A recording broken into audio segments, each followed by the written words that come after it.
If you were to buy a new computer, you wouldn't keep running the same old, outdated operating system, would you? You would upgrade to the latest version, one that is faster, more powerful, and fixes all the bugs of the past. The Bible is a story of God relating to humanity through a series of covenants, which are solemn, binding agreements. The Old Testament is largely defined by the Old Covenant, the law given to Israel at Mount Sinai after their deliverance from Egypt.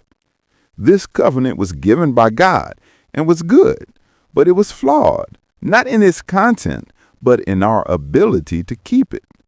The book of Hebrews tells us plainly, "But as it is, Christ has obtained a ministry that is as much more excellent than the old as the covenant he mediates is better, since it is enacted on better promises."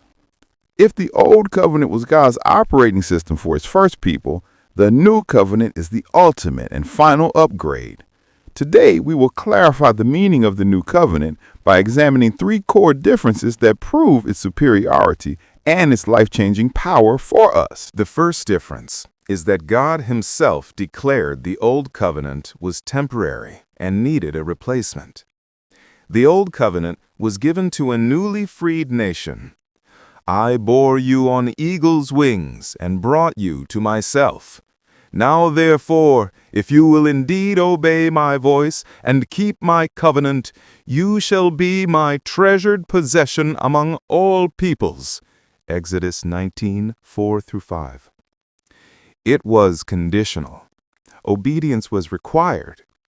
But Israel repeatedly failed to obey, demonstrating a fundamental problem, a lack of internal capacity to fulfill God's holy law.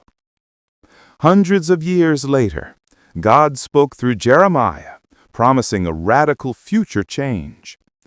"Behold, the days are coming, declares the Lord, when I will make a new covenant with the house of Israel and the house of Judah, not like the covenant that I made with their fathers on the day when I took them by the hand to bring them out of the land of Egypt, my covenant that they broke, though I was their husband, declares the Lord." Notice the clear, explicit separation. The new covenant is not like the old one. Why? Because the old covenant was broken by humanity. The new covenant is not a slight modification. It is a fundamental act of divine replacement. The old covenant had an expiration date, and its failure paved the way for the glory of the new.